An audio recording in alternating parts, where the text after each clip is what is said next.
Hello, welcome to the THC Show. I'm Neil Magnuson, your host.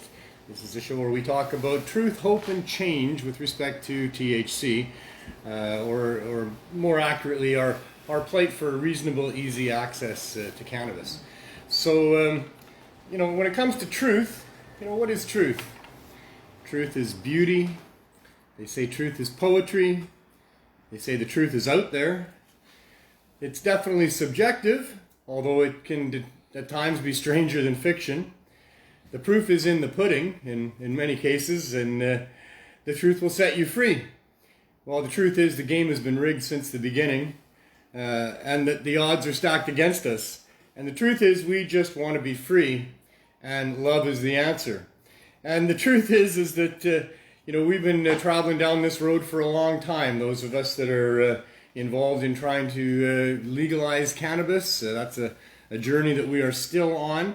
We've come a long way at this point. We've got our federal government to do their version of legalization, which is not our version of legalization. It's not what we've been fighting for, and it's not what we're going to stand for and settle for.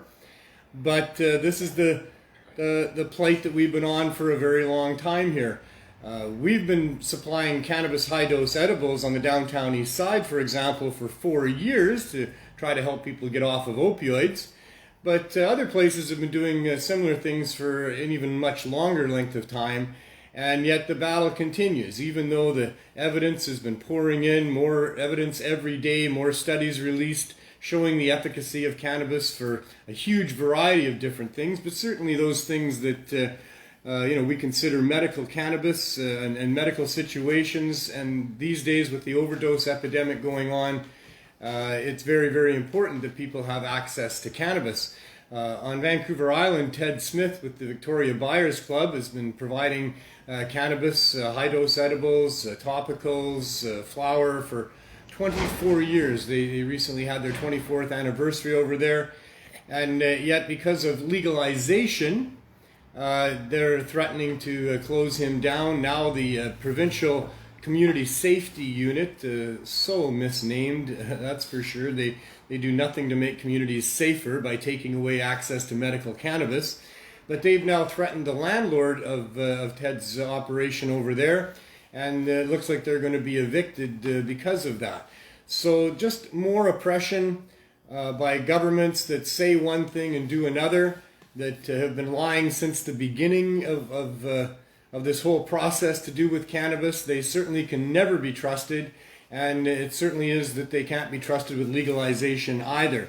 Legalization in Canada here has meant that the government has taken over the manufacture of cannabis, if you will, but it isn't manufactured. It's a plant that grows. It's produced by putting a seed, into a medium that allows it to sprout and grow and become what it meant to become. And cannabis is just, it's an incredible plant that we've been using for a long time.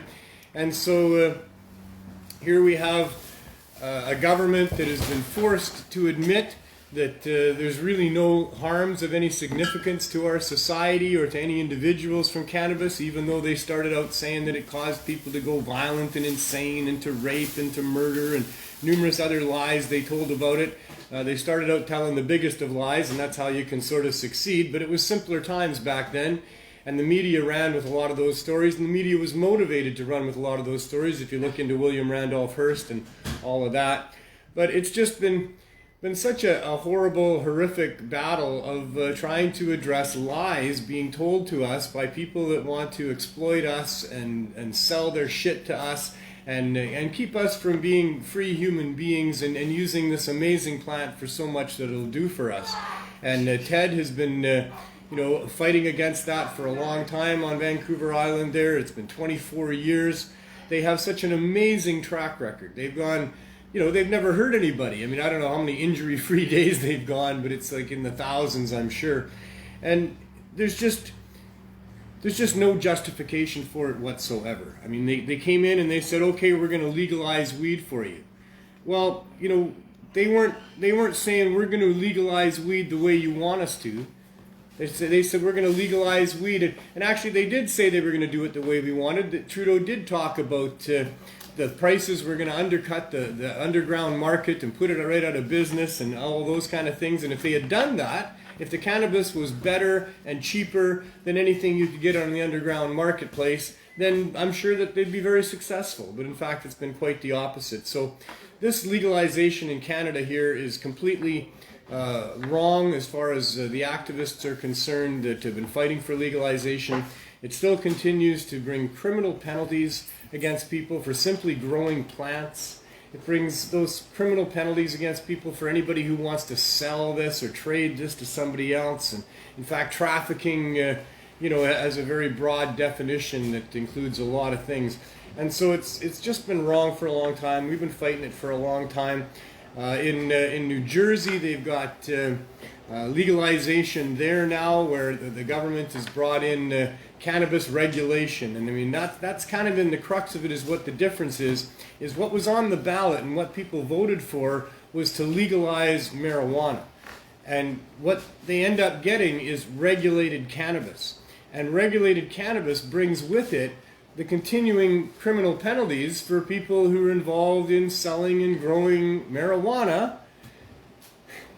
even though it's supposed to be legal, and that's what people voted for. And the governor of New Jersey, he was involved in some lawsuits, 3 of them, on that very issue of the fact that people in New Jersey voted to legalize marijuana, and then what they got was regulated cannabis that still maintained the illegal cannabis within the environment, and penalties to go along with that. So just a couple of examples of what's going on with respect to so-called legalization. There's a whole bunch of jurisdictions that are jumping on the bandwagon of, hey, yeah, we can legalize cannabis and then we will control it, and our friends will be the only ones allowed to grow it, or people that pay horrific amounts of fees and what have you. And then we'll keep all the people that are involved in making money by prohibiting cannabis, we'll keep them all happy, because there'll still be illegal cannabis and they can still go after people and break into their homes and treat them like they're common criminals, put them into cages, take away their properties and their monies, and all of that stuff that's been going on for so long, that we've been fighting against for so long. Our battle against prohibition is to stop wasting our tax dollars on trying to prohibit people from growing, selling, having, using cannabis and all of its products, and any drug for that matter, because any drug found in nature is just a plant.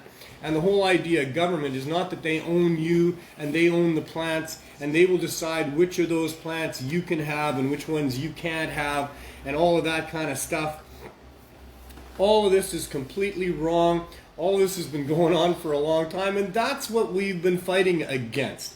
We want to have them have no penalty for anything to do with growing flowers or trading flowers from one person who wants them from another one who has them. That's not a crime. Never been a crime. Should never have been called a crime. Calling that a crime brings into disrepute the entire justice system. It puts our police officers' lives at risk. Nobody has any respect for the law when you do stuff like that, and they have no respect for police officers when their job is to enforce laws like that. Police officers are there to keep the peace. That's what they're there for. Not to make sure that there's strict obedience to corporate policies of governments and other corporations. They're there to keep the peace, and they really shouldn't be involved unless the peace is being disturbed. And criminal sanctions against things are based on people who are doing things of significant damage to others with complete and full understanding that that's what they're doing. That's what a crime is. That's what it always has been. And to say that it's a crime to simply have possession of some dried flowers, to grow plants, to call that a crime is absolutely an abomination of the whole idea of what a crime is. People are not criminals when they grow plants, and especially when those plants are plants that they like because it helps them, and other people like it so much because it helps them that they're willing to give you money and things for it. And if you're struggling in your life but you've got an extra space in your garden and you can grow some apples or tomatoes or plums or cherries or whatever it is you can grow, and you can trade that for money or things that you might need to help your family, well, the government's job is not to get in there and forbid you to do that. You get to grow in a little corner of your garden whatever you want for yourself and your friends, or for commerce if you like. And it's not the role of public servants to get in there and impede that or restrict that or try to prohibit that. I mean, the only reason they would ever be able to do something like that is if there was some serious harm going on with respect to the growing of whatever you're growing. But plants don't hurt people. People hurt people. People hurt themselves sometimes, but plants don't hurt people. And so it's just been wrong since the beginning. And when you look at why that would be, you look at the United States, a country that was formed by a bunch of people that were getting the hell out of where they were to try to find a land that they could be free to be who they wanted to be because they were facing persecution and other things. And freedom is at the heart of what they're all about, They formed their country with all kinds of different foundation and fundamental principles and statements and sayings like, we find these truths to be self-evident, that all people are created equal and endowed by the Creator with the unalienable right to their own pursuit of life, liberty, and happiness. Like, that's a very powerful statement. And it certainly speaks to the ability of people to live their own lives. And it's just never been the role of public servants, or never should have been the role of public servants, to get in there and interfere with what people are doing unless there's harm being caused that they can help to prevent with reasonable regulations that don't interfere too intrusively on individual human rights. I mean, that's what governments can do. Otherwise, their job is to facilitate the commerce that would happen there. They're there to try to help commerce along and make it run smoothly. And so that, if there's masses of people that are in need of certain things and there's groups of people that can help get those things, well, then the government can come and make sure that that's done easily and that's made to work. That's what we want them for. They're servants, right? They're there because we need some help with some things. It's good to have some help with some things. It's good to have, as a group of people, a few individuals selected out that can help us with some areas of what it's like to be a group of people needing some things. That's what governments are supposed to be all about. But it's gotten way, way out of control. I mean, we like to think here that we've got that we're a free country and we're free people. And we've got a democracy where we vote in public servants. And that's just, because we're free people, we decide to do that. We're not one of these countries that has been taken over and controlled by kings or queens or dictators or tyrants or all these other people that take over large groups of people. No, we're supposed to be free here. We've broken away from all of that. And a free country of people, needs to have some controls and some rules in place, some policies perhaps, because that's just the way it goes. I mean, if you ever watch Lord of the Flies, you'll find out about how people need to have some guidelines and some leaders sometimes and all of those sorts of things. But only to a point, right?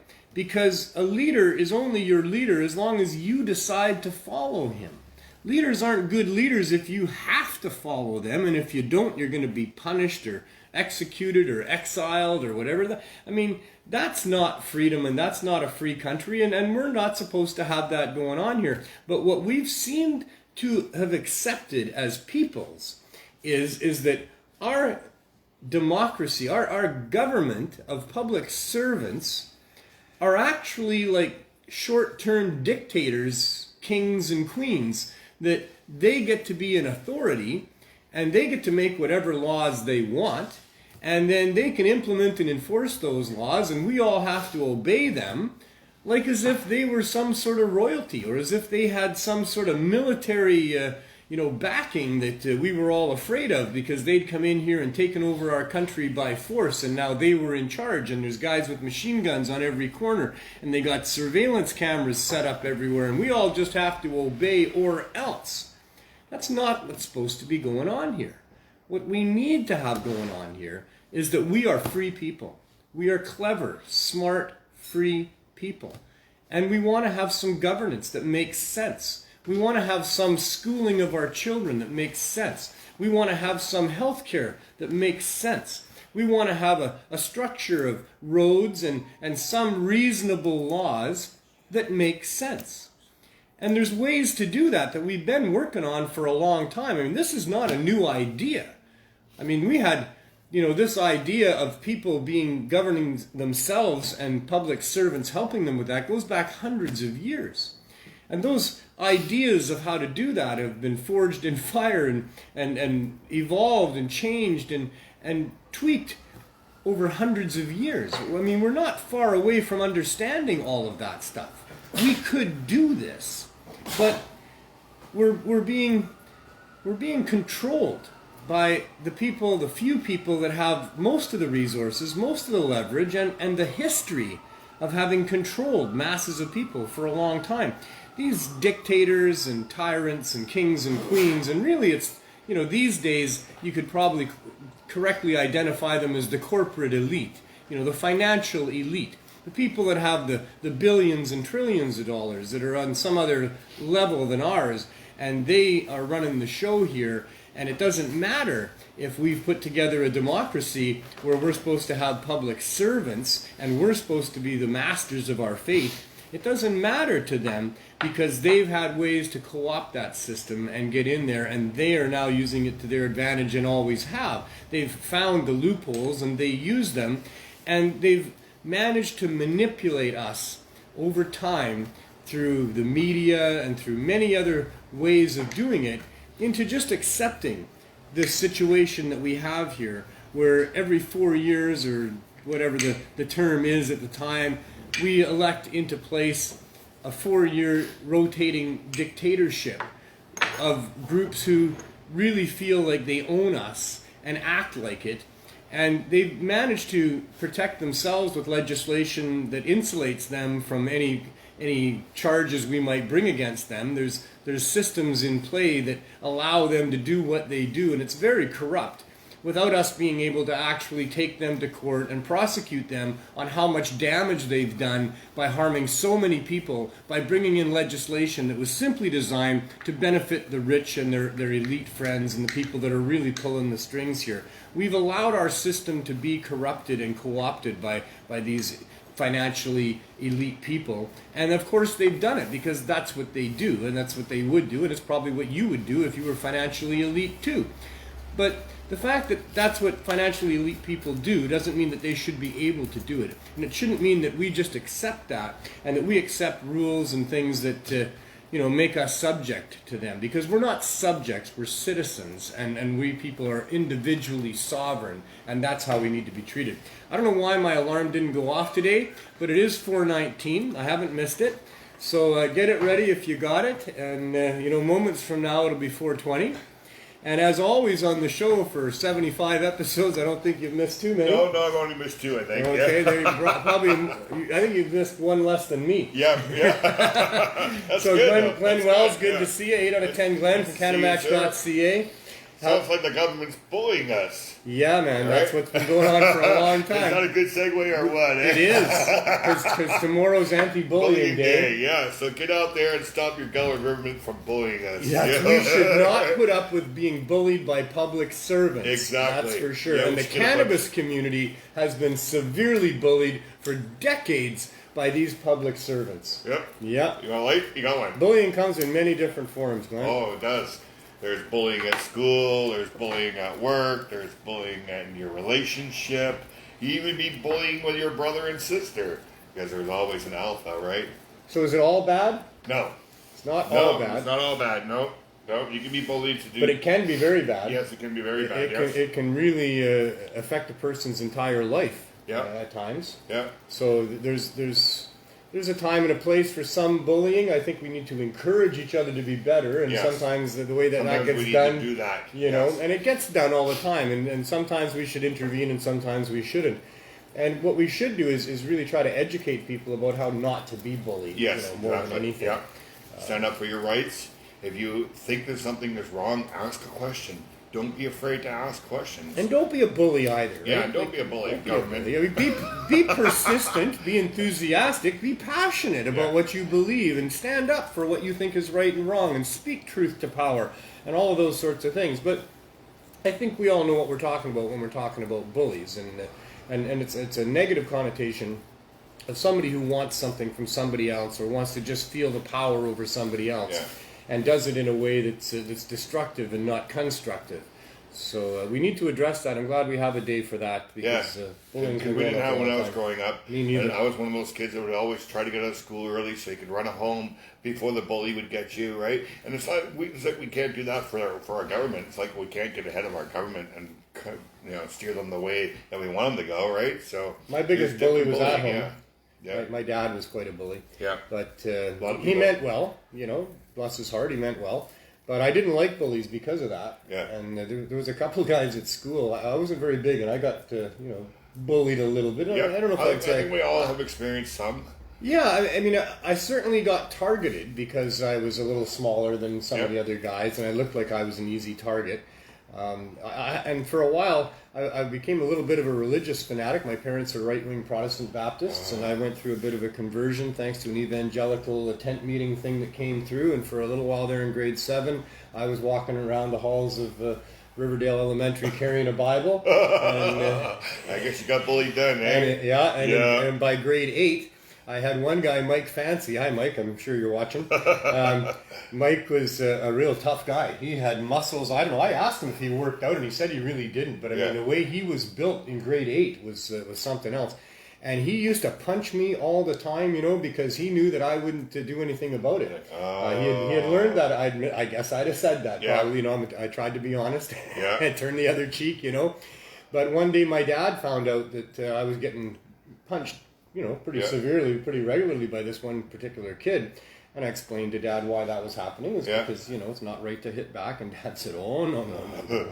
So I warned Mike the next day when I went to school. I said, Yeah. My dad told me. My dad said Yeah. that, I'm not supposed to just let you hit me and turn the other cheek. Yeah. So him and I had a little go-to, and we were pretty good friends after that. Sometimes it works out that way. Sometimes the bully can get even worse and just keep beating the child or whoever you may be, they made movies for me for a long time, because I came to hate bullies. I really didn't like it, and if I could get in the face of a bully and do something about it, I'd like to do that as I was growing up. We were a pretty tough group growing up in Surrey back in the 70s there. I must say we did a lot of fighting. Just recently had that Mission bullying thing happen where all the people of Mission got together and drove past the girl who was bullied, who was beat up in the school, and the Mission really they lit up the raceway and they drove all the cars around, and she stood there and instead of feeling like she'd been singled out because she was transgender, they made her feel very welcoming. I hope that was good for her. It was really good. It was amazing that people were commending Mission for doing such a thing. It was on the news. It was on global news. Anything we can do to help protect people from having to have their lives ruined by bullying is a really good idea. But when I say they made a lot of movies for me, what they do in a movie is they make you hate somebody. This guy kills this other guy's family in such a brutal way or something like that, or something terrible happens there, and boy, oh boy, what a horrible monster that is. And then the hero of the movie comes along, chases him down, beats the hell out of him, and and then you're like, hit him again, Karate Kid. Yeah, something like that, exactly. Karate Kid, yeah. So those movies are all for guys like me that didn't like the bullies, and you want to see them get their just desserts in the end, Man. Wash on, wash off. Oh, well. Yeah, I know, eh? And you know what? I really, I've got 4 kids. I really think bullying is more not what the physical part about it is, but how they make you feel. Right? So you're just a child, and this person can make you feel like you're nothing, right? And that you're, and that's what I think hurts children most. Part about it is that feeling of not wanting to feel like that, right? Yeah, we should try to do something about that as well. So, I mean, within individual families more than anything. Yeah. And that's what the role of the parent is to see, are the siblings properly interacting with each other? Because it can get into that very dominant situation where one has got control over the other and doing it in ways that are really destructive and stuff like that. Just instill confidence in your child. And those things have repercussions that travel throughout generations and throughout our society in so many ways. The people that when I say have their lives ruined, because it does, bullying does impact some people, and it's a lifetime problem for them. It causes all sorts of different behaviors, that can be destructive for people. Many of the people that we're probably trying to help in this neighborhood have been bullied. Are suffering from those types of issues. And when you talk about mental health issues, I mean, lots of times that's because you were mentally abused. Yes. I mean, you were mentally bullied and abused in ways that have traumatized that person for the rest of their life. Yep. And they have those issues, and they're really, really difficult to get over. So the bullying that happens, it costs our society a great amount to have to deal with the repercussions from that. The loss of work days, the problems with addiction and drug abuse and homelessness, and a lot of those things are all driven by people who are traumatized early in their lives or at some point in their lives by situations where somebody had control over them.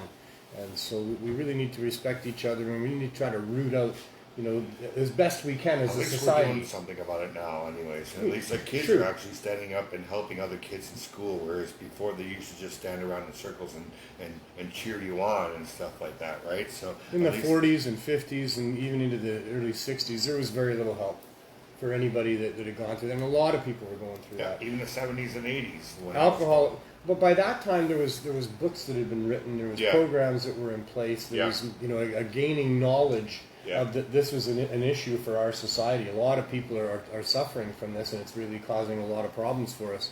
So, but prior to that, like I say, in those other years, I mean, it was rampant because the society was based on alcoholism. Yeah. The United States was built on alcohol, basically, and in Canada, too. Back when I was growing up, all my relatives, they were either fervently religious or they were drunks. and that was true for most of my friends. Yeah. And most of the houses that I would go and visit at my friends' places, there'd be stacks of booze bottles on the back porch, and drinking was just what you did, right? So, and it goes back to Johnny Appleseed, believe it or not, in the new forming states when they were giving out land to people that were arriving and they were forming these colonies. There was some staples that people needed to have. Apples was one of them, because coming from Europe, there was a lot of stagnant water in Europe that you couldn't trust. So they didn't trust the drinking water. Yeah. So one of the things that was mandatory, along with cannabis, back when the United States was forming and giving out land, was apples, that you had to grow apples. And so Johnny Appleseed was this opportunistic young entrepreneur who would travel from colony to colony, staying with some of the people in the colony and and living off of them while selling apple seeds to the people there to make sure they all had apple seeds. And when you do it like that, apples is a funny fruit. You can't take a Granny Smith apple and take the seed and grow yourself a Granny Smith apple tree. It's not how it works. No. It'll grow according to the environment that it's in, and almost all the apples that produced that way are very acidic. They're not very tasty. Takes a certain amount of years. What they were growing apples for was for drinking. Oh. So they would turn it all into cider. Cider, yeah. And they didn't have good refrigeration. Oh. So the cider would go bad. Oh no. So that's what happened. It's just that everybody was drinking alcohol, almost not even by choice, although it didn't matter. They were having fun, Yeah. And out of that came a lot of all the other domestic issues that arise. Yeah. And so, like I say, leading up into the 40s and 50s, there was a lot of people that had gone through pretty nasty childhoods of all kinds of different forms of bullying and abuse. And there wasn't much services for them. People couldn't talk about it at all. No. Men especially, they really had to just bottle it up and be tough and be men. Big boys don't cry. Yeah, and all that kind of stuff. Sure. Yeah. So I'm really glad we've come as far as we have. We're not anywhere near there yet as far as how we can help parents parent better and give people the resources that they need. But we are getting there little bit by little bit, pink shirt day by pink shirt day, and other things that come along. It's been since 2007 we've been doing that. I Googled that today. So a couple of guys that were unhappy with some bullying and started it. I remember CKNW at the time really promoted that. Yep. They got behind it. It really helps, With my child Isabel, we just did Taekwondo, so she has the confidence already that it's going to be a lot harder for bullies to bully a girl who has confidence like she does, right? So that's why one of the good things to do if you want to help your child. I 100% agree. Yeah. I 100% and we did it when she started in kindergarten so that she had that confidence throughout her school. She's going to have it throughout her schooling, right? Not maybe in grade 6 where you maybe got 6 years of people bullying you, and you might not believe it as much as she's starting at 5. That's the only thing she's going to know is having confidence in yourself, right? Typically, the martial arts teachers are good about helping people, young people, understand where to use the skills that they're given and where not to use those skills. So I went through that myself, and they were good with me too. There's the odd person that gets through and then uses those skills in inappropriate ways to bully other people. But for the most part, it's a very, very positive thing. I would highly recommend that if you can get your son or daughter into something like that. Something like that. It does build a lot of confidence, and it's good to have confidence. Because bullies typically don't pick on people that have confidence. Right, and then it's not going to happen with football or baseball because that's more sports. The martial arts are really good for confidence. Well, I don't know. I mean, I got leadership and hockey stuff. helped me a lot. Hockey would be good, yes. You know, I mean, I think sports are good for those sorts of things as well. But martial arts in particular, it's a discipline. About all of that stuff that I found extremely valuable. My kids also I wish I did it with my first 3 kids. You know, I really do, right? But it seems to be the best thing to do. You know, I believe in telling the truth. That's what I always do. I taught my son martial arts foundation very early, and he went to school, and some of the other kids, because he knew that stuff, they would pick on him, and he got tested lots, and so that wasn't a very positive thing for him. So it's not always positive. Although, I mean, I think if you talk to him now, he would have thought that was okay. Hopefully Isabel. But I got called to the school a number of times and had to talk to principals about things. And, but it was never his fault, right? Well, because everybody's going to test you, right? There's going to be those ones that'll do that. The world is like that, eh? It's there's very few just absolute black and whites to things. Mostly there's some gray in a lot of things. There's dichotomies all over the place. You know, one thing is true, but the opposite is also true. Most things have more than one side to them. And that's for sure. But it's good that people do know, because those boys at school that know that Isabel's taking Taekwondo might not try to do something because they know that she's done that, right? So that's going to put off some of them, right? Maybe not all of them, but it will put off some Hopefully of them. they don't test her too hard. Exactly. I got a new toker from Gibby. I see that, eh? Gibson's Glass. Yeah. He's up there, the mustache tokers. There you go. Nice. Gibby's awesome. He also sent a nice donation to the Cannabis Substitution Program. Did he? Way to go, Gibby. And, I got one of his pieces in my cupboard. Yeah. I like them a lot. Yeah. And somebody else who's been donating a fair amount to the Cannabis Substitution Program is going to come and visit us. Yes. We'll show you a little bit. Mary McCarty, this wonderful woman, came here, you know, like an angel from heaven, showed up, took over, has helped straighten out the supply of what we need for the Cannabis Substitution Program, and took it upon herself to really make sure that we had what we needed when we needed it. And now you're going to leave us, unfortunately. Yeah. I know our loss is others' gains. I understand and appreciate that a lot. And, you know, we were very, very fortunate to have you here for quite a bit. I don't consider it a loss. I mean, I'm not happy you're going. I'm sure you're going to be back in some capacity at some point down the road. But it's not that you're leaving, it's what you brought. And what you're leaving behind is a legacy. I feel honored to be able to help. Well, I know you do, awesome. and you've treated it like that right since the beginning. And it's going to get stronger, because now I'm going to take it to where I'm going, and we're going to build there too. Yeah, and we're going to continue to build on what you've put in place here, and you've helped us do that. We've got a few people. It's going to take a few people to replace this one. Everybody needs to do something in their community, because the opiate problem is worldwide. It's just not in East Side Vancouver. Oh, for sure. Like, it's everywhere. Oh, it's throughout everywhere. Yeah, it is. It's just getting the... It's just more open and obvious here. Yeah. That's what's going on in the downtown East Side. But really, if you look at the demographics of who's being affected by this overdose crisis, it just touches all the different neighborhoods right across North America. They don't even have to be homeless to have an opiate problem. Oh, not at all. There are people in London that I've helped that were functional addicts. They worked every day, 5 days a week, and it was killing them, and the doctor put them on it. and they couldn't stop, and I helped them get off. Yeah. And they ended up functioning after that. Like it was awesome, and it's a great feeling to.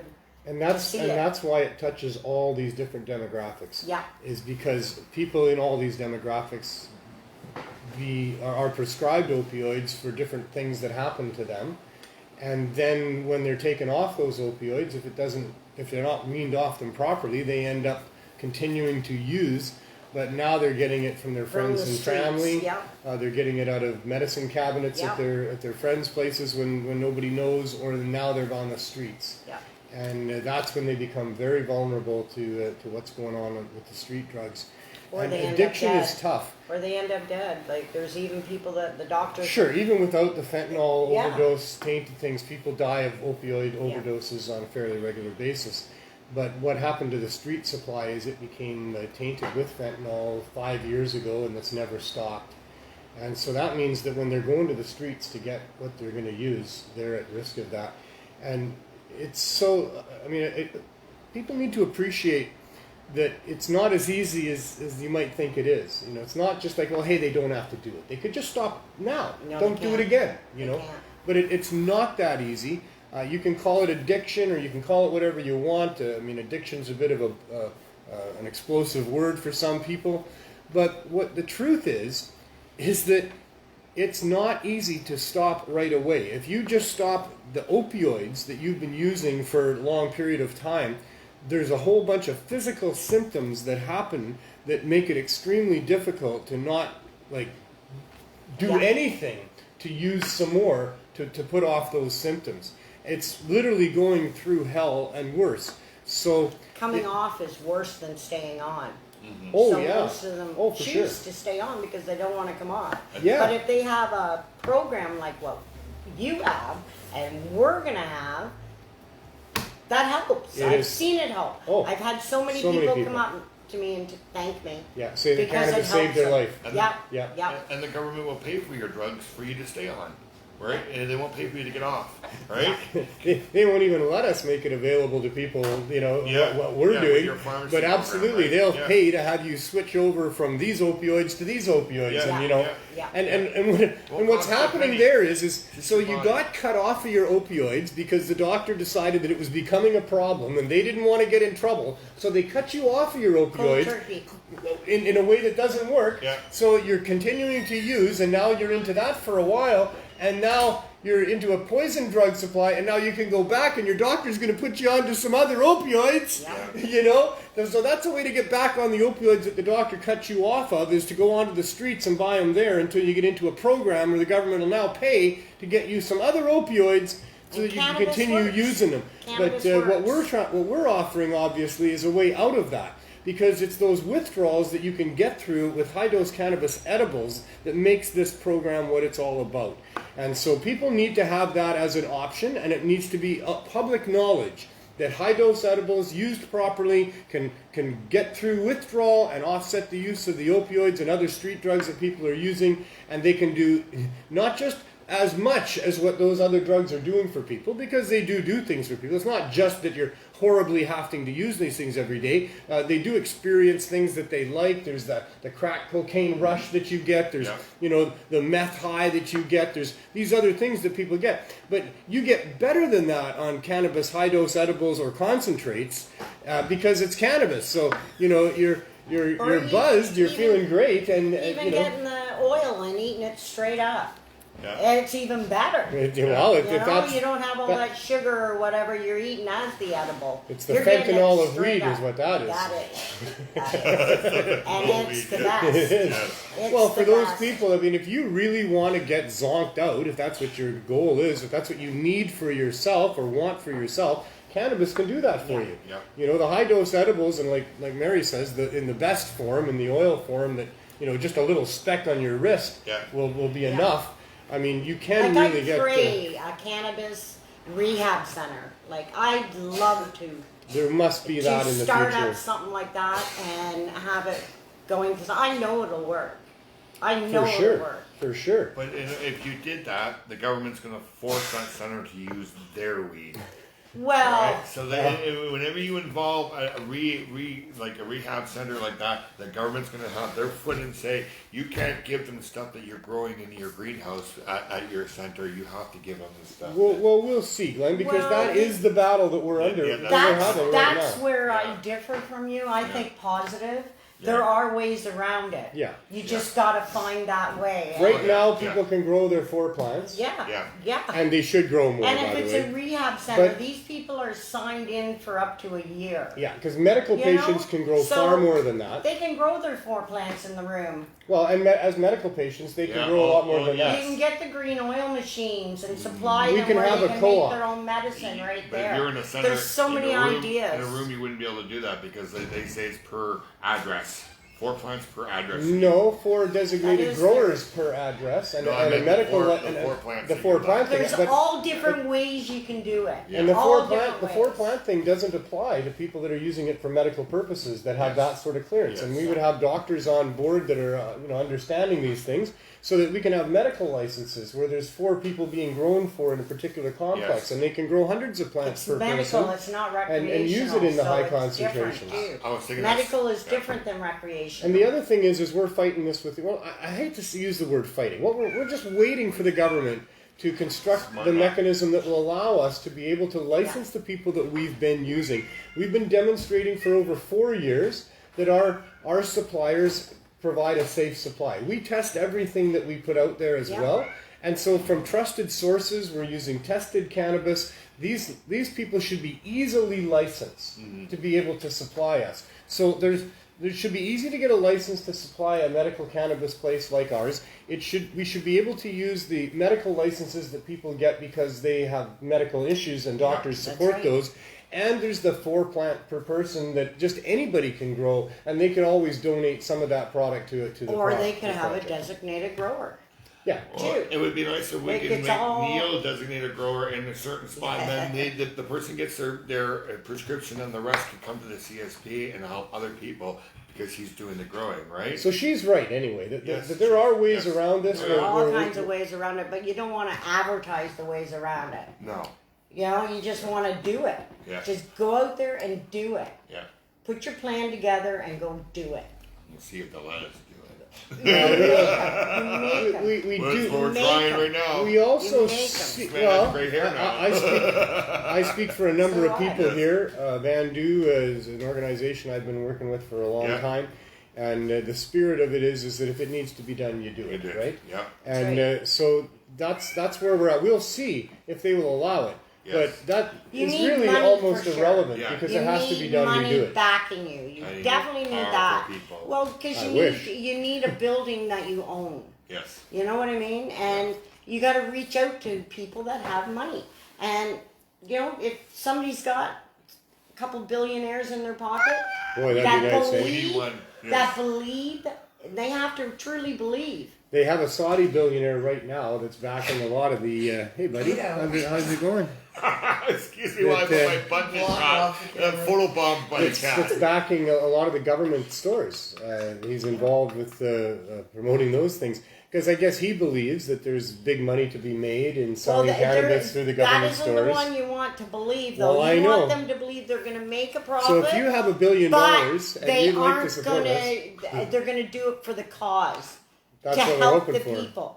And, That'd be great. somebody has to be blessed with that much kind of money and that kind of pull that will stand up and do the right thing. And it's all how you It hasn't approach happened them. yet, Mary. Well, It hasn't I got happened faith. yet. I got faith.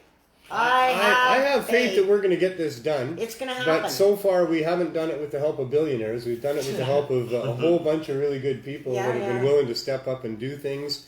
And, I'd love a billionaire. That'd make it a lot easier, perhaps, although there might be a price tag to come along with that. Well, I hope there not. always is. Elon Musk, There are you always watching? is. So, yeah, if you got $1 billion, if you want to help change the world in the most profound way, because what we're actually trying to get here is low barrier access to really good cannabis, because especially people that are struggling with opioid addiction, but many other medical users and daily users as well. Even people that But- work part-time or work a full-time job. They can't afford the government stores. Even those, but especially They can't. especially the daily users, they deserve to be able to get good quality cannabis, That's because you right. can't be giving medical patients and people trying to get off of opioids crappy cannabis. It's got to be good quality, high potent cannabis.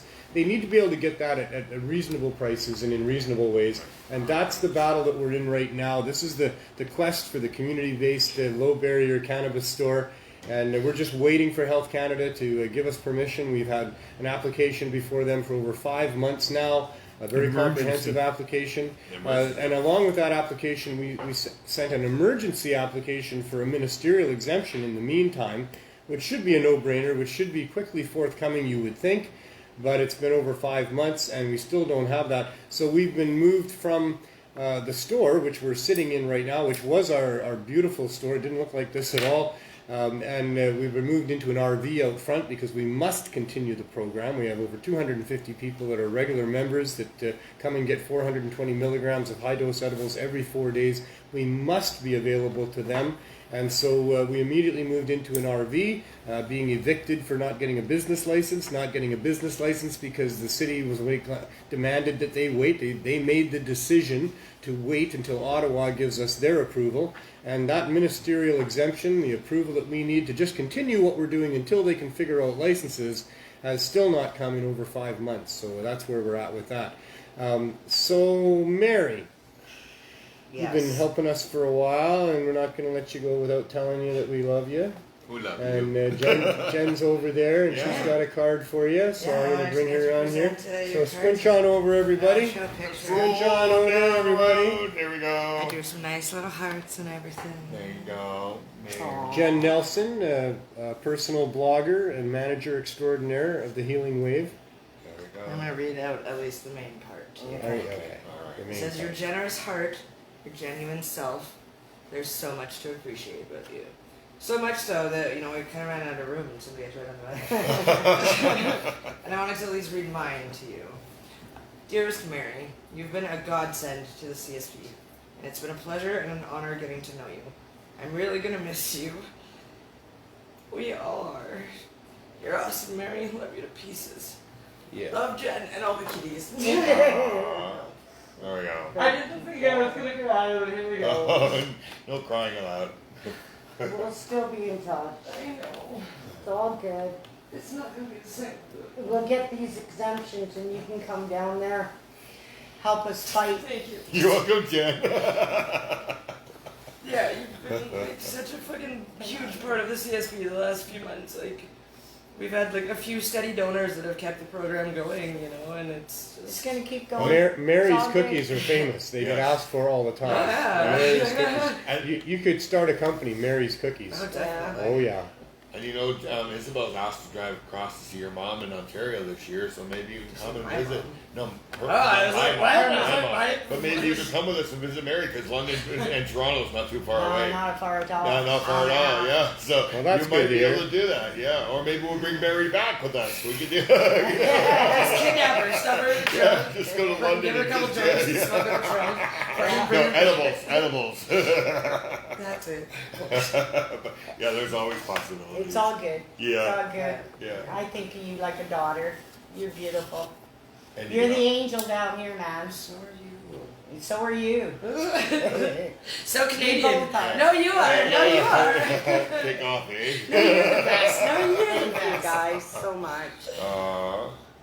Yeah. Thank you. Yeah. Well, thank you, Mary. It's been We love wonderful. you. I'll read it when I can concentrate. I love you Right. too. Yeah. Nice. That's the cannabis community for you folks. Yeah. Yeah, people sticking up for people, helping out each other.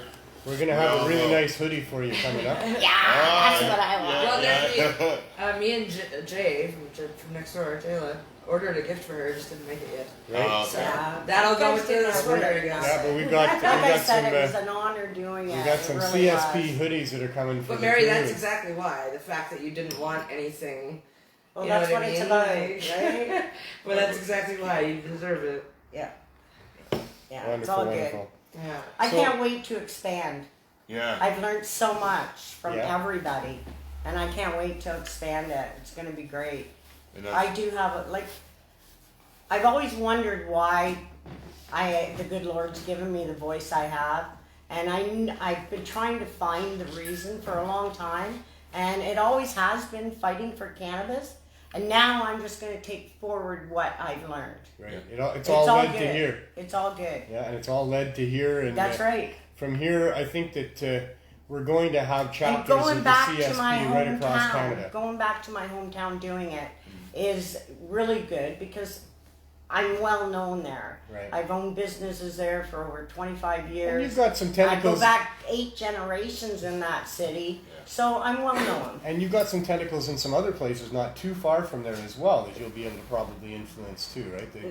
I'm hoping, yeah. Because there really should be CSPs in most major cities Every across city. Canada. Not most major. Not cities, even I mean, major, everywhere. even Every little cities city. or little towns. That's true. Like where my sister by heart lives in Nova Scotia, Amherst, it's just a little town. Yeah. And the opiate problem there is crazy as well. Mm-hmm. Yeah. You know? Like Eastside Vancouver is like a little Amherst, Yeah. you know? Except for there's no buses there. Well, You're walking. the government cannot expect people that are going to try to kick their opioid habit to That's do right. it with government stores at the prices they're charging, That's right. especially when it comes to edibles. Their Well, edibles are capped at 10 And do milligrams. you remember that ridiculous container that we saw the other day Yes. from Patrick? For 1 gram of weed, the container weighed Yeah. over 70 grams. Yeah. And the THC level was only 9%. And it cost $30 for 1 gram of fucking weed. Yeah. It's, Like, and you know what? If it gets to the point for like a rehab center where you have to use government cannabis, it's going to be tested. It better pass. Yeah. It's gotta pass. It won't be strong enough. I bought an ounce of weed just today. For Oh, $100. I never buy from any Bubba of them. Kush. It's no, $100. he's not talking about from a government store. No, Oh, I'm no, talking no, government no, stores. No, You no, know? no, have no, weed for no, you no. too. I just forgot. Government stores in It's that Nova 1 gram, 70 gram container, $30. Yeah, just I know, bought that's crazy. 28 grams today for $100. Yeah, yeah, Which would exactly. probably be better than Exactly. anything government stuff that you're going to be getting.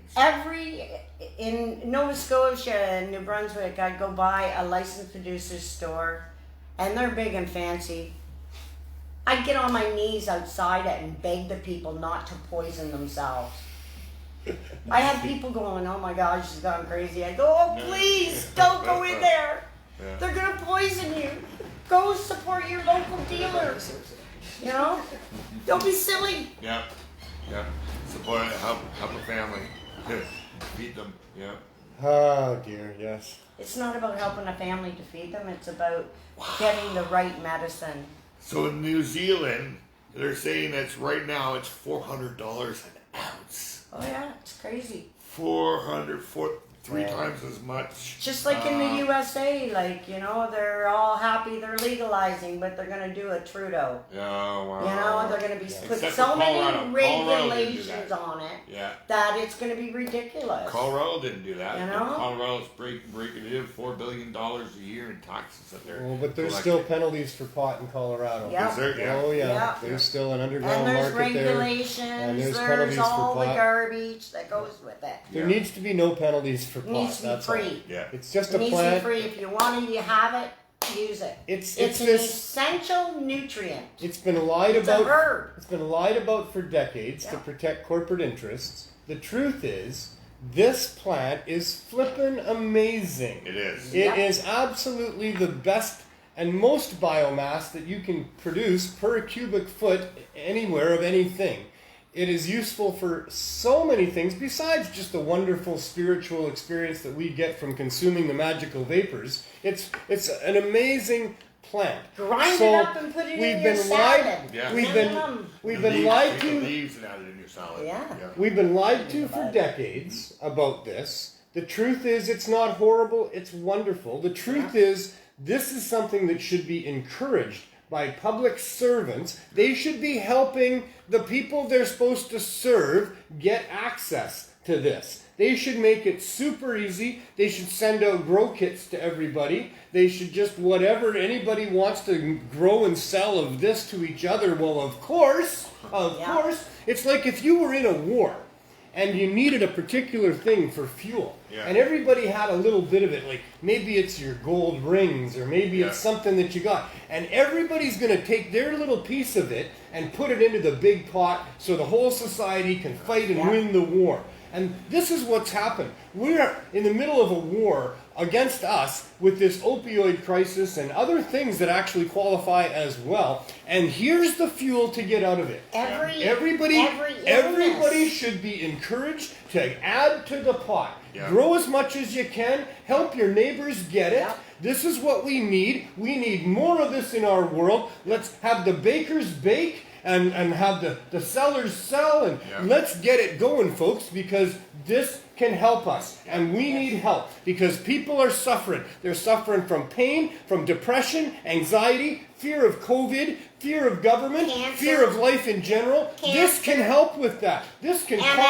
calm your mind. It can heal your body. It can put you back in a frame of feeling like you're a living being on a living planet, and you're just one with nature. And that's the power of cannabis, and we need that right now. And the government should be saying, everybody help add to the pot as best you can. Whatever you can do. You can grow some good weed. Grow. We'll help you. Yeah, you need something, we'll get it for you. This is the emergency that we're in. This is how our public servants should be reacting to it. And instead, we're over 5 months waiting for permission, having been told to stop until we get it, to be able to just get it to people that are going to need it to save their lives and using it to save their lives. And that's how ridiculous things have gotten here. And we don't need to be paying $80 for an eighth, or like Brian says, 85 Oh in my Maui. God. There's $85 for an eighth in Maui. Yeah, that's crazy. That's crazy. Like I know a guy that just paid $80 for an eighth, and he said he'll never ever do it again. That's crazy. Well, he would if he lived up in the Yukon and there was no other access, and every once in a while somebody came through with some, but not enough for themselves, but Like they'd be willing to sell you something. some of it, if you really paid them a lot of money. And that's been going on in remote places for a long time with cannabis, the regulations the government should put on, it should be put on no pesticides, no herbicides. The regulations should be against the licensed producers. It should be all about whatever chemicals you might want to use. Yeah. They need to be absolutely, something that is okay to use. Not the least bit questionable about maybe or maybe it isn't.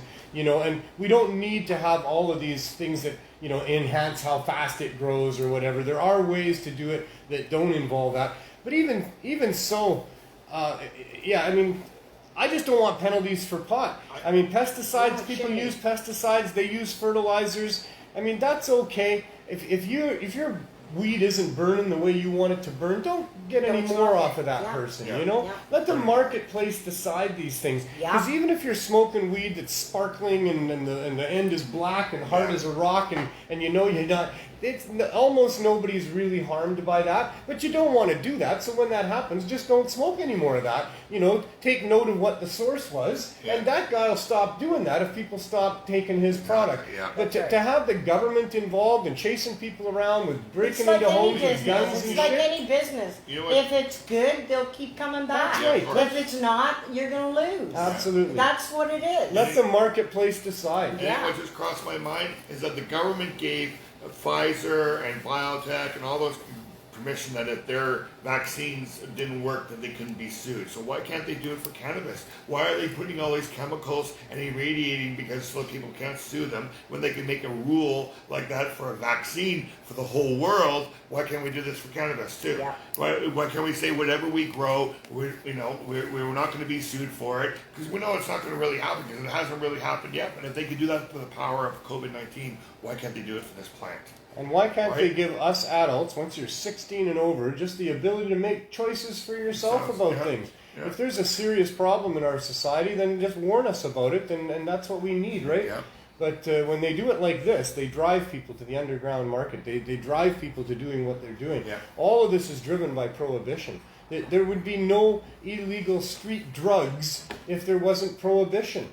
You'd be able to go to a shaman. You'd be able to go to a healthcare practitioner. If you want to try something, you should be able to try something. You're an adult, you got something going on, that's up to you. If you're not hurting anybody or hurting yourself. And that's a tough one, but if you're not trying to kill yourself, then, you know, you just want to have a trip, you want to experience what other people have experienced. It's nobody's right is the thing. So there's two things. It's nobody's right to tell you can't do what you want when you're of that age to do whatever it is that you want. And if you want to really test yourself as a human being, like maybe some others have, or maybe no one else ever has, that's your right to test yourself, because nobody gets to tell you that you can't. And the second thing is that when they do tell you that you can't, that doesn't make anything any better. That makes you really want to do it now. That makes you want to do it in ways that maybe you're not going to be as out and open about it and not as safe about it, and who knows whatever it is you're doing, right? It doesn't work. It causes more problems than it solves for governments to say you can't do something when there's nobody else being harmed in any significant way. It's just because they don't think it's good for you. Yeah. Let the people decide what's good for them as individuals. Let them be them. And it's not the government's role to get in there and not let them be them, whatever that is. And people want to have experiences. That's up to them. They want to see what a mushroom trip is like. They want to see what LSD is like. That should be up to them.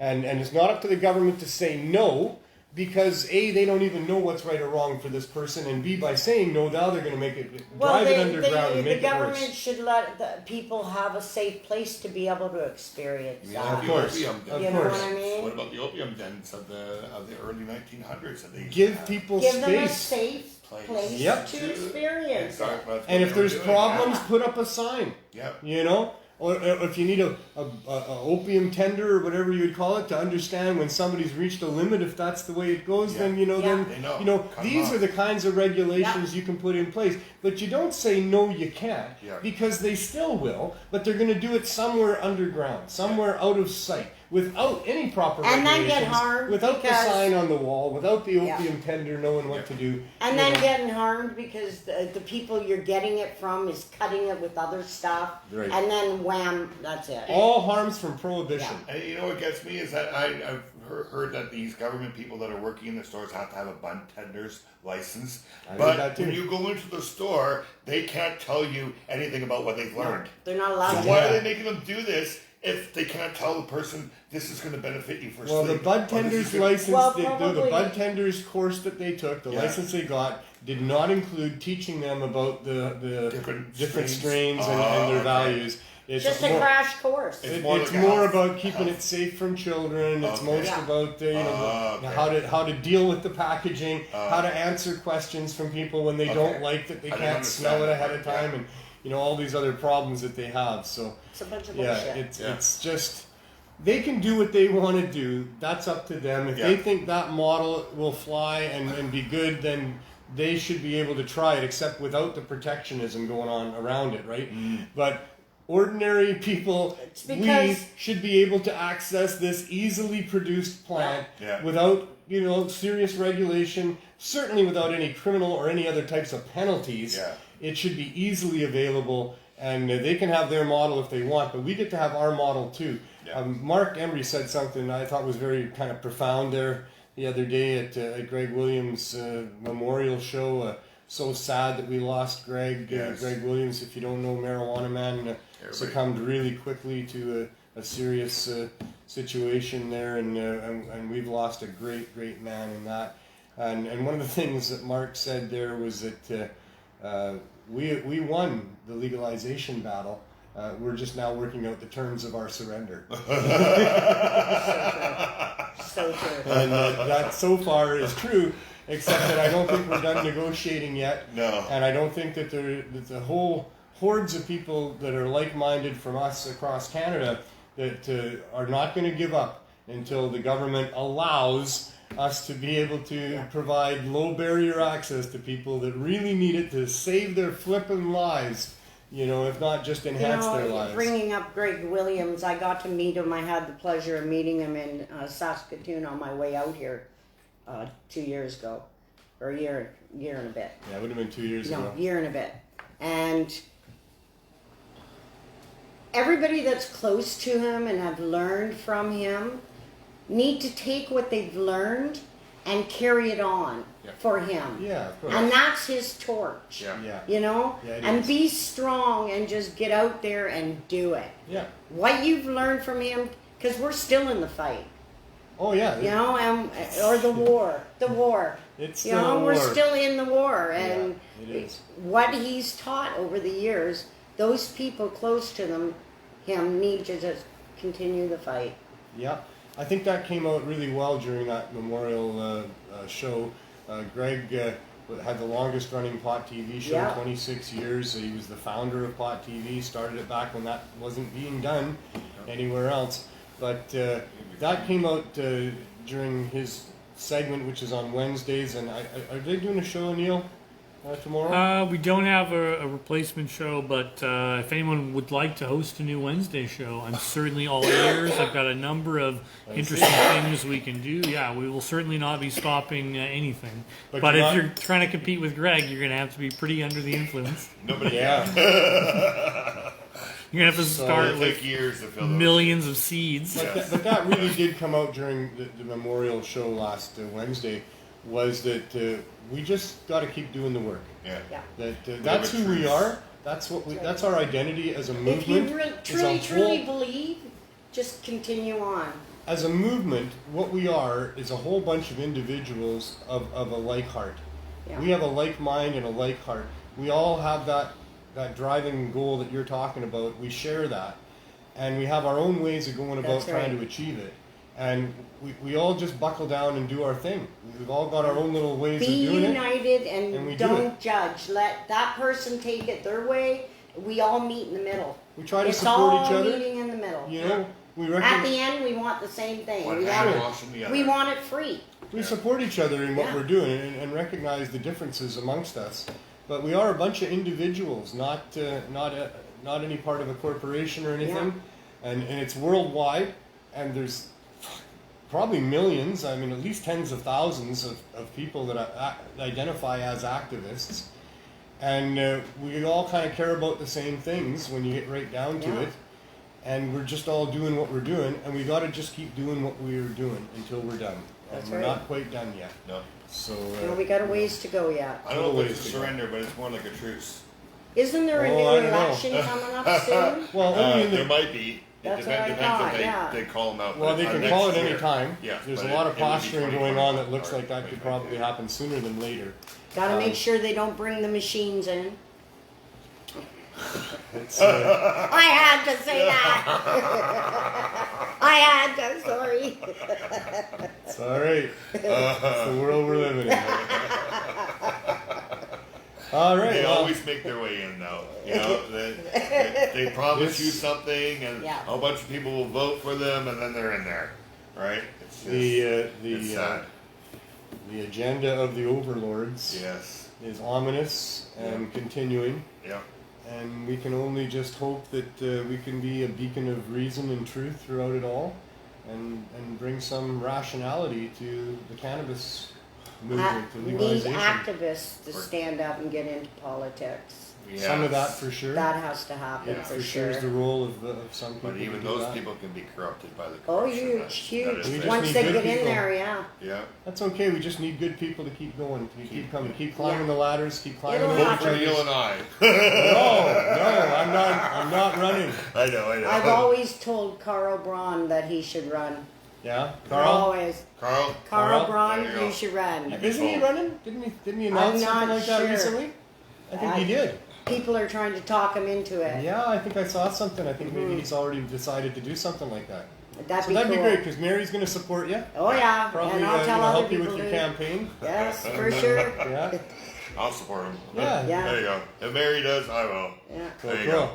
So, we should go out and see the RV. Yeah. Sounds Not, good. don't jump immediately No, because no. you know. Yeah. There's a few other things. What were we going to talk about that we didn't? Anything? We talked about Ted. Yeah, and good luck with Ted. And Ted is running protests. He was out today at the Ministry of Health building in Victoria there. Yeah. Go to Ted Smith's page and see what they're doing because he's really fighting the fight with daily protests. If you're in the area or if you can support them in any way, that would be great. His battle is also our battle. Yep. We're also in line to some degree with the Compassion Club in Vancouver here. They have a similar application to ours before Health Canada. And of course that application is to be able to provide cannabis in a way that allows for low barrier access and for a way to use current trusted suppliers and testing mechanisms that we have in place here and that the Compassion Club has as well. So yeah, we have the RV that's out front. If you were watching the show before, you'll know that this is about our little quest for a community-based, low-barrier access cannabis shop. We had that for 4.5 months right in this space here, responding to a city motion to allow and support such things. But that was contingent on the federal government providing us with at least a ministerial exemption, if not licenses, so that the city could then provide licenses and we could continue to provide our service out of a storefront. But having lost the eviction court case and ending up in an RV out front, that's what we're doing. And now for 6 days a week, 8 hours a day, we provide our service both from the Healing Wave low barrier access side of our operation to the Cannabis Substitution Program, where we have 250 people getting 420 milligrams every 4 days. And that's right outside, and we're going to go out and check with what's going on out there. The Scooby-Dooby van. The reefer van. The marijuana van. Go ahead, sir. Yeah. Age before beauty. Yes. Yes, got that going there. This has to go here. We need to have one of those signs they had on TV that you could put up if things were, wait a minute. Yeah. Technical The difficulties. technical, yeah. When we move from one set You to mean the other. the color bars? See what's going on out here. It's a beautiful day in Vancouver. Sunny still. It gets brighter every time we come out here. That's Main Street right there, and that's a lane that leads to Hastings. So Hastings in Maine is one of the more famous places in Vancouver here, in that it's the open transfer of drugs of most kinds that you can get on the street. You can get just over there, and the laneways are filled with people day and night that are experiencing the effects of these drugs. Some of them are camping out in crude tents and shelters that they make here. There's people selling stuff up and down the streets on Hastings Street there. This street's a lot more quiet. We're only 1 block over, but it's got a lot better feel to it. Since we moved in here, there's a lot less litter and people, what have you. There's still a little bit here I see today, but we'll probably clean that up. And right over here we have the Healing Wave CSP van. The hippy dippy van. Reefer van. Reefer van. The reefer van.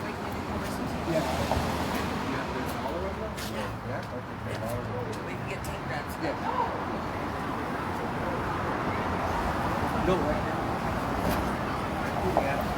We used to have Sort of the back.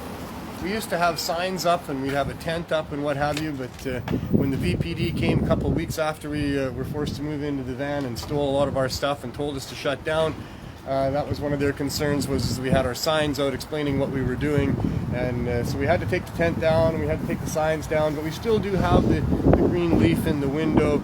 It's what we've resorted to. But if we have to play a game of keep a low profile and out of sight, out of mind, to be able to continue to do what we're doing until we get our license, then that's what we're willing to do. And so that's why we're doing it this way and not being quite as overt as I would like to be. I would like to be loud and proud about what we're doing here, letting people know that are driving by and that are in the neighborhood that we're here providing cannabis to people as an option to the street drugs and try to help them get off and through their addictions. So we've kept a low profile. It's been 14 weeks of that, 16 weeks in total now that we've been sitting out here. And let's go have a look at what's going on. Let's go to the back.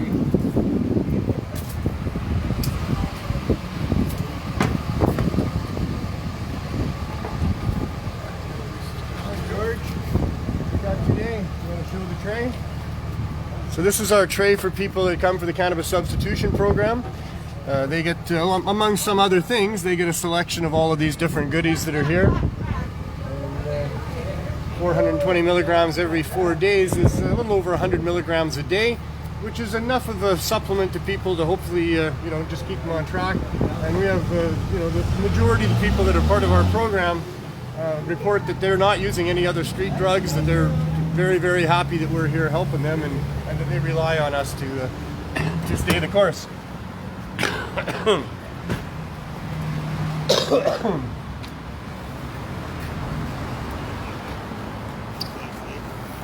Hello. Hello.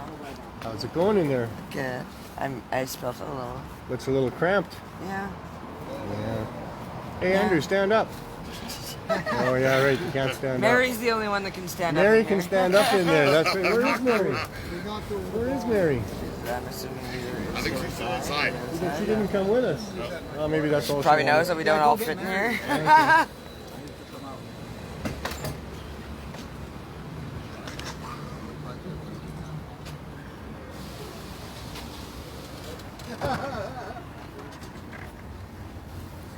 No, you're good. Yeah, we're all good. I got a rain jacket on anyway. Hello, crew. How's it going? Well, feels cold. How are you guys doing? Is it? There comes Mary. Here she comes. So, I can. what can we do? I'll move. I thought she was going to come with us, and then we'd stay outside a little bit longer. But what can we do here? You can't. Nobody can. Oh dear. I'll go out. I can sit on Andrew's knee. Ah, here. I can hop out. She can sit her butt right here. All right. Well, you do. Okay. But George, we love you too. Yeah, we love you too, George. Yeah, but we don't all fit. Just watch out for that tree, okay? I'll say that to him. I'm gonna really miss Mary. George of the jungle. Me too. Yeah. Because she's always so much fun too, right? She's got lots of funny things to say. Oh, she's a spunky little one. Yeah. George, go drag her in here. Mary's the Oh, best. she's having a smoke. I see that. Yeah. You shouldn't have ratted her out like that. Oh, sorry. I didn't say what kind you just did. I just had a smoke. Could have been cannabis. It could have been cannabis, but now we know what kind of smoke. No, right. In my own defense, it could not have been cannabis because you're allowed to smoke cannabis in here. Oh yeah. Her out there smoking cannabis would not have been a barrier. Would not have been a barrier to her getting in here. There she is. Hi, Mary. Hi. Yeah. At least you can stand up. Yeah, you can stand up in here. Yeah. You're the only one that can stand up in here. I'm gonna have to get a picture of that actually before you go. Yeah, really. Are you comfortable? Oh yeah. So you're going to drive back. Yes. You're going to drive through the mountains in the wintertime back Are you to Ontario. crazy? Driving? Yeah, Yeah. I got Wow. 4x4. Oh, you got Good. 4x4. Yeah. Okay, yeah. She's got this. You got it Yeah, all. come on, look at her. I know. It's going to be an adventure. Wow. One tough See, chick. from Her Ontario, versus- we already know how to Her drive in the versus snow, BC right? snow. Yeah. Piece My of cake. son in Ontario calls me the traveling hippie. Yeah, that's for sure. Nice. Especially since you come here to the hippie van. Pardon me? Especially since you come here to the hippie van all the Yeah, time. yeah. You just take your time, you'll do fine. Well, everybody us say a Ontario prayer for people know Mary. How to drive It'll in the be snow good. already, I'm right? sure they yeah, do. yeah, we know how to drive in the snow. So, And so that's here's all right. here's Yeah. our Yeah. gift from Mary if you want to show that. Nice. I know enough to not drive at night. Yes. You know, Mary. I'm not young anymore, right? Yeah. It says we love you, Mary. Besides, it's so much nicer. Thank you. It's so much nicer to drive in the daytime. Yes. Yeah, just in the daytime. It's so much nicer to do Yeah. the trip across Canada in the daytime. I always try Yeah. to do that too. Yeah. Now, there is a good part to the nighttime during the summer or in the spring, and that's being up in northern Ontario, seeing the northern lights. Oh, being outside Yes, is good. like when you're driving on the highway and you're up in the middle of, let's say, Wawa or something like that, you can actually see the northern lights sometimes. I have. Because I I've pulled been over to in go Wawa. pee, I stand out in the middle of the dark and look over the sky and see this ghostly figure, and I go, what the Yeah. hell was that? And they go, that's the northern lights. But right? I don't like driving when I can't see what's going on. Except I will say that there's quite a few stretches where there's really nothing going on. No, yeah. You can drive through Saskatchewan. most of New Brunswick. You can drive through without missing very much. That's And, Saskatchewan. well, and that stretch between Thunder Bay and Sault Ste. Marie, Yes. you know, there's not Up. much going on in there. Yeah. That's up and You know, around. I'm yeah. just hoping it doesn't snow while I'm driving. You know, I don't mind driving in the snow. Yeah. But, Well, you if know, that's the case, you a should have really waited a bad couple months. Yeah, I'm going to say it's going to be guaranteed that you will. Yeah, hit you will snow be driving in somewhere some Oh, else. snow. yeah, snow, but Yes, not yes. really bad. It'll No, be it shouldn't be okay. too bad. The plows should make it, you know, easy. And, Yeah. I But would've- yeah, I you would've will. waited If till you didn't want to maybe drive in Because snow, I'm you shouldn't have left leaving for in a while. I'm Yeah, I driving would've- in the daytime. April By was then, really the good. streets, the highways will already be plowed. Yeah. You know. It'll The be highway. You'll be good. I would have gone with April. April would have been a little bit better. You would have maybe hit some snow, but less chance of it. March, you're gonna. I guess my kid forgot to put the crazy in front of the crazy. Traveler. The gods will look after you. Yeah, I they know, will. The I snow know that gods. much. The snow gods. There Yes, you go. there is. They'll look Yes, after you. there is. We'll have to get you. What's that guy? Oh, Olaf. We'll have to get you a little Olaf to put in your van or your floorboard. It'll be all good. I got an angel hanging in there. There you go. All right. There we And go. how long do you expect it to take you? Have you never been here before? Probably 4 days. How did you find out Before about I it? would say 5. Oh yeah. Depending on the weather, right? Yeah. That's what it all goes down to. Err on the side of taking Every day a but little Mondays more and time. Mondays. You know, And like I might Enjoy stop the in trip. Calgary because my one brother who passed away, Awesome. he was I'm my very best proud friend. of signing His people wife's in Calgary, so So, I'm gonna try and reach out to her while I go through. it's really good to do that sort of thing. I like finding out how people You know, found to out take a about little us. bit of One extra the time funny along the way. stories These are was adventures a that guy take. was new to You know, town. the And he trip was on across holidays, Canada is saw always. cops, so I asked him You know, where to there's, find and out there's, like you illegal said, there's people along the way that you might Well, want to connect across a little Canada bit. is Shit, go to the from van- Just- when I came here, because I come That from made me the laugh so East hard, I was like, Coast seriously? here. Now I'm only going to Ontario, so that's only halfway. All right. Well, a little bit more than halfway, Yeah. but yeah. A little bit more. I know that trip well. Yeah, Another wait till day. Another day. Yeah. Well, all the best and safe travels. Yeah, I love it. It's, Thank it's you. crazy. You know, we'll like, obviously I've had still people be say in they touch. found We're out going to about need it, you to like, help talking to instruct somebody other else on people Skype on Oh, some yeah, things, for including sure. me. Random people on And Facebook. so that'll I'm be gonna need great. letters All and kinds stuff of like weird that. ways. It's all good. I just got to put it all together. Yeah. Yeah, we need these other guys to move right in. Okay. I just so- gave you 2. She did throw 2. I only see the mouth. Well, Next time, just tap me in. so this is where we're at. Out here in the RV. Right there. It's been into our 16th week now. Okay.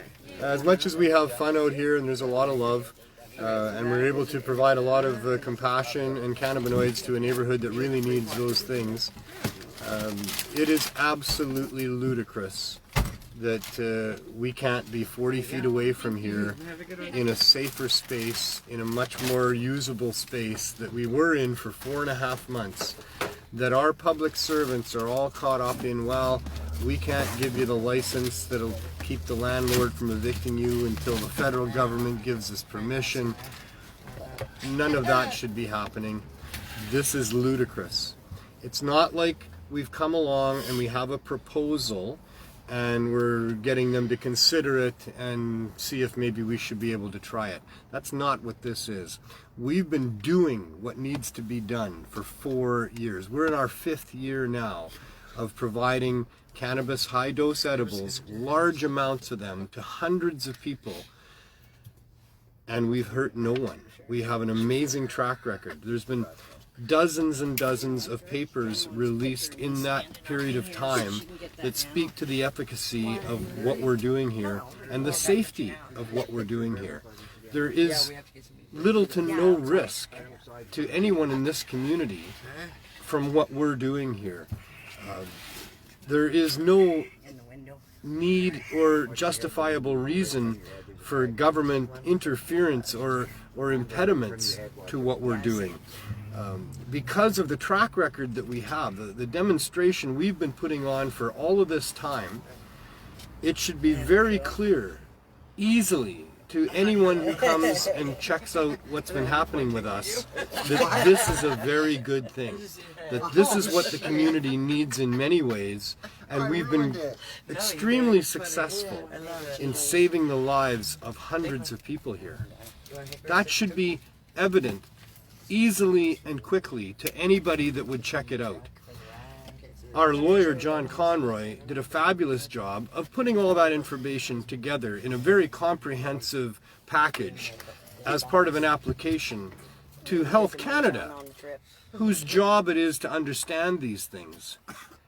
And it's been 5 months, and we still don't have the approval that we need to allow us to go back into the store. It's ludicrous. It's difficult to imagine that whoever it is that is Going home and finish packing. orchestrating all of this No, I'm good. isn't just embarrassingly corrupt and exposed for what they're doing, and that they would continue to do what they're doing and think that they can somehow get away with this. Maybe they can. I really hope that they can. I hope that at some point the mainstream media will tell this story. Although I'd much prefer that before that happens, the government provides us with the permission that we need to continue this life-saving service that we've evolved here over 4 years. I would like to think that that can happen first, and then we can all herald the wonderful government that is allowing for such great service to be provided, that people can actually access this herb, this natural medicine, this life-saving magical herb, that the government has been involved in helping people get access to that, and we can laud them for that. That's what I was hoping would happen. We'll see. But right now it's getting to the point where it's just ludicrous that we can't be 40 feet over in a store doing this much better, and for some reason we're instead doing it out of a cramped RV in a very diminished capacity to what we would be able to offer were we given the proper permission. So hopefully that'll be forthcoming. So I guess that's another episode of our quest for the community-based, low-barrier access cannabis store. Glenn, you want to say anything else? Yeah, join CannaMatch for the next week, and we'll give you 10,000 free credits. I was going to say that last week. I was going to ask you about that, too. But we did the Greg thing, and I didn't think it was very appropriate. But between now and March the 1st, anybody who joins CannaMatch will get 10,000 free credits. For the credits, you can have superpowers. It only costs you 5 credits to send a message, so you'll be able to send lots and lots of messages. So if you're looking for a Canna buddy, yep, that's the either way to to do it. smoke with, or to hang out with, or maybe even fall in love with, CannaMatch.ca. CannaMatch.ca. Over 4,000 people on there already. So what do you think, Andrew? Got something to say before I sign off? How's your day been? Bye. You're not up yet. You're not up yet. We've done a whole page You've done a whole page? of CSP. He's been busy. Happy, appreciative people? Very much so. Very, very much so. Everybody loves all the edibles we got, and they say they're working for them. Some people have been off cocaine, off heroin, you That's know, good. and they know what they want when they come here, right? Yeah. A lot of people like the pills too. Yeah. They say they work very good. For Yeah, them. we need to try to get a steady supply of Yeah. those Of the somehow. capsules. Yeah. I can get those I was capsules gonna talk to probably. Jade about that. I will. Yeah. I will message her and see if she can help Those us. are definitely Not quite popular. not necessarily from, but yeah, she's awesome. Hi, Jade. People George, love your caps. hiding in the back there, George. What do you got to say for yourself today? You feeling good? It's been a good day. It's been really slow and everything. But, He's just saying how busy it's been. You're like, it's been really slow. For George's part of the other job. Andrew's been busy, George has been slow. That's how that works. Yeah. That's George has been Come on, slow. we're all a little sad today because Mary's leaving. Yeah, we're gonna miss Mary. And Mary, I mean, I wish you were going to be here for every show and every day helping us We'll out. miss But it we've very much so. so much appreciated what you've done for us in this neighborhood. And like I say, it's going to continue on for a very long time. Your effect here is going to be, She's done an awesome continuing. job. So It was an We honor. couldn't ask for any It more. truly was. It was an honor. Now you get to go and educate other people. Yeah. well, you've left I quite got a it off my bucket Spread list. the word. Oh, we were on your Spread the bucket word and list. spread the Spread love. the You've word, left yeah. a really good chunk of yourself here in all of our hearts, have. and I hope you take a little bit of us back with you Oh, yeah. where you're going. Yeah. And here. we'll spread this movement right across Canada. We'll join Oh, yeah. forces, and one day we'll have a regional or a meeting of the regional managers of the CSP. Yeah. There you go. eh? Yeah. Yeah, that'll be awesome. Yeah. So Yeah, thank you so that'll much. be awesome. And Jennifer, Yeah. you got lots to say always. How's your day? It's been good. It's been busy. There's somebody at the window now. There you go. And there you Give me go. a second. 'Cause I do have, give me a second. I do have something I want to say. So. Oh, okay. Well, while she's cookie doing too? that, I'll just tell you that I got to thank Cannabis Culture for allowing me to have this platform and to use their broadcasting media. To my great producer Neil for making this work and tying it all together for us all the time. We do have other shows all the time during this week. I'm so sorry that we're not going to have more shows from Greg Williams, but I recommend you go back and look in the archives and see some of his work. In fact, maybe that's what you can do with Wednesdays until they have a replacement for his show. But Thursdays would be BC Bud Gal with Morning Glory around 10 a.m., little wake and bake.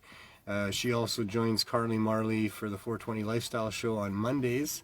And on Friday we got Johnny B. How's it growing? It's always growing well with Johnny. And I would always check out his show because he has a variety of different guests, but he also has a lot of really good education that goes out there every time. He's been doing it. If you want to grow weed for the CSP, watch that show. You will have plenty That'd be of great. cannabis, and you can send it on You in. could have free joints to give away to people. And we love growing weed, and you would too. Jen, you got something you wanted to say? Yeah. Well, I like asking people how they have found out about us, right? And cause last time I told a story about a guy that was new to town and asked the cop where to find a legal dispensary. The cop said, no, forget that shit. Go to the van at Main and Cordova. They got this shit in town.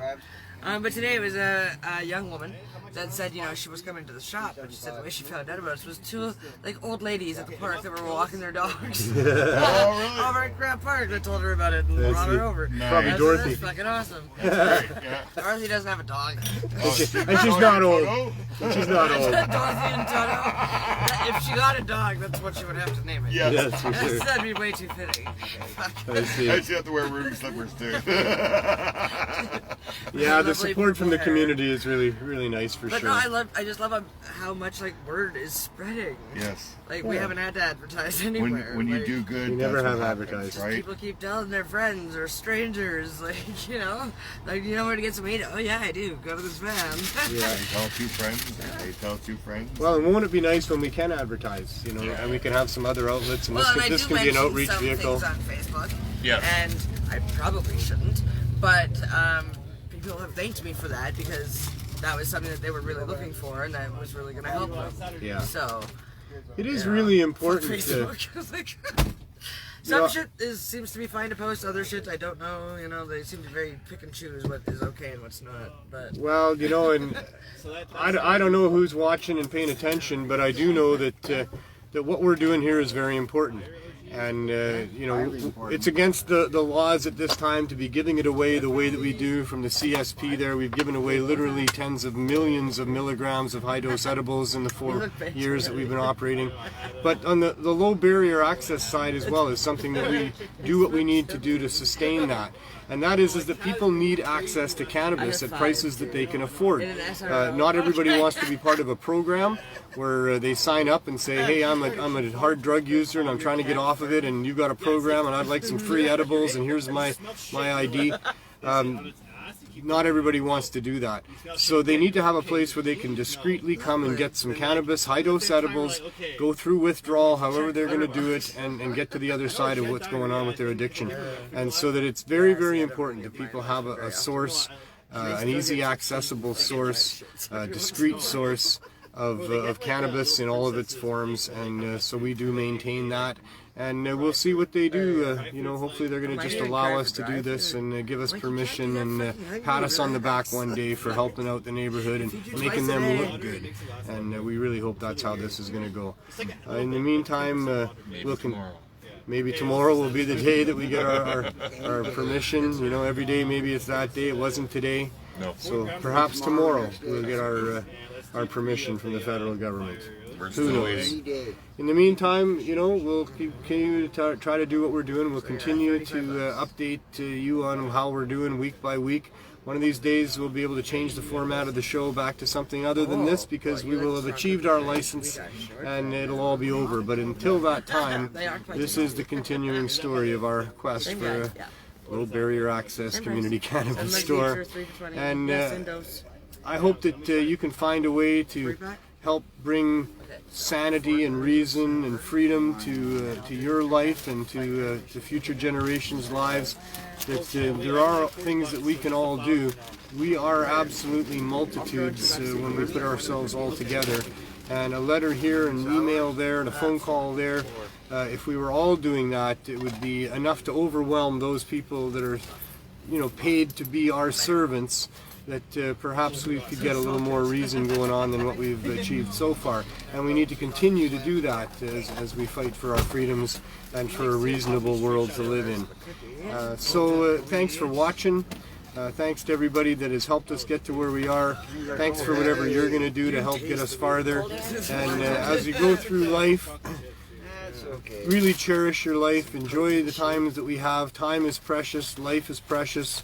And the best thing that you can do, in my opinion, is no matter what you're up against, always have as much fun as you can. And tell people you appreciate and love them. Mary.